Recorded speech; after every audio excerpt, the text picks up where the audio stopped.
it's wonderful to both work for the company and come here today and see such a beautiful show. It was like a piece of theatre. It was extraordinary. So yeah, I really enjoyed it.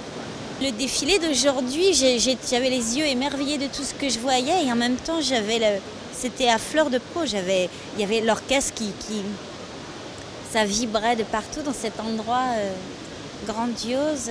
Il y a toujours une histoire, un thème qui va avec et qui est à raconter, qui est à transmettre et qui me donne de l'émotion, vraiment. La jeune fille qui est arrivée avec une ombrelle noire et une robe très gitane, mais il y avait tellement de choses qui m'ont plu, mais voilà, juste une, alors ça serait celle-là.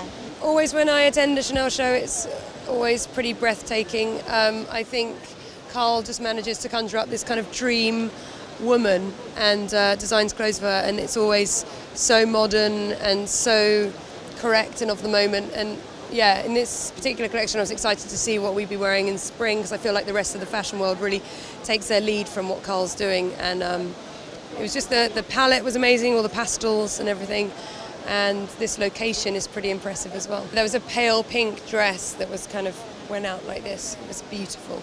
So that was my favorite. C'est incroyable de faire ça au Grand Palais, de transformer ça en jardin à la française, quoi. C'est toujours magique de venir à un défilé Chanel, je trouve. Il y a toujours quelque chose qu'il y a nulle part ailleurs. J'ai tout trouvé d'une légèreté et d'une poésie. Et il y a une délicatesse, on dirait des anges, ces filles, des anges un peu rock'n'roll de temps en temps, un peu plus pastel par moment, mais non, je trouve ça très très beau.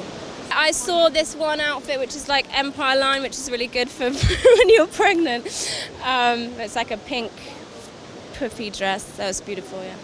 Karl m'a touchée parce qu'il a cette espèce d'enthousiasme encore.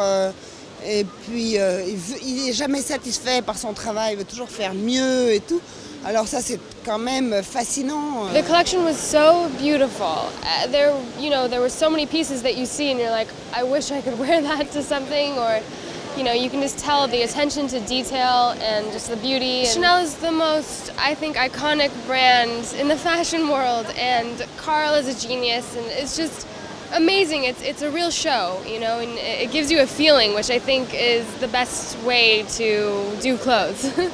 I mean, I love everything from the history to Chanel, from Chanel and to Karl Lagerfeld, who every time puts a contemporary twist on all of that history.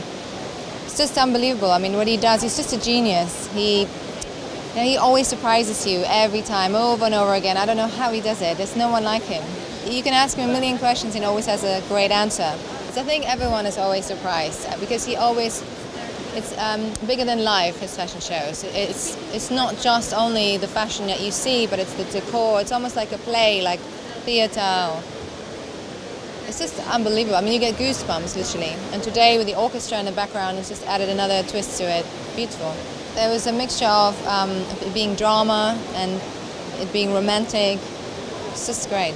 No, but I don't make dresses for myself, so I need the inspiration of girls like Ines, like Stella, like Freya, and if I put a few boys, I do it for the classic thing, what would not look right on the girls, but what Chanel needs, what you saw on the boys will be for women. That are the basic. But I cannot make a four-pocket jacket white like this, what everybody wants, The Chanel jacket is like the jeans, the white shirt, and the black jacket. That's the base of people's dressing, but you cannot make a show only with that. So the main Chanel has to follow fashion, but there has to be an element they can find back all the time, like the quilted bag. J'ai travaillé les tissus, et puis il y a des matières très très très nouvelles, et on n'emploie pas les mêmes techniques pour les matières nouvelles parce qu'elles ne répondent pas de la même façon. Les machines doivent être renouvelées aussi. C'est très compliqué. En fait, c'est du tweed troué au laser, mais c'est tenu par les ganses. Ça ne tiendrait pas autrement. Et ça se porte sur les robes chemises ou les chemises blanches, des choses comme ça. Vous savez, moi j'aime les filles avec qui je travaille. Je ne suis pas obsédé par les stars. C'est trop facile pour moi de dire Nicole Kidman et tout ça. C'est OK. Non, j'aime les filles avec qui je travaille. J'aime les mannequins. J'aime Inès, j'aime Stella, j'aime Freya, Abilly. Il y a plein de filles et c'est ça qui est inspirant. Alors on pourrait parler du décor aussi. C'est un hommage au film d'Alain Resnais, c'est ça ? Évidemment, c'est ça. Mais en même temps, c'est Versailles parce que j'adore Versailles. C'est un truc, entre guillemets, français à mort. Et c'est Delphine Seyrig aussi, vous avez voulu rendre un hommage justement Oui, bien sûr. J'aime pas trop le mot hommage, la pauvre, elle est morte et tout, mais elle était quand même une des grandes inspiratrices de Chanel. C'est un des rares films qu'elle a habillé après la guerre avec Jeanne Moreau dans L'ascenseur pour l'échafaud. Et elle est géniale dans le film, dans son côté absent, mystérieuse et tout. Et il y avait les plumes, et je ne cache pas que ça m'a inspiré, parce que je n'avais jamais pensé vraiment de faire quelque chose avec cette inspiration. Et puis j'ai appris qu'à la Cinémathèque, il y avait un hommage à Delphine Seyrig en même temps, ce que je ne savais pas. Et c'est Coco Chanel qui avait fait les vêtements à l'époque? Ah oui, non.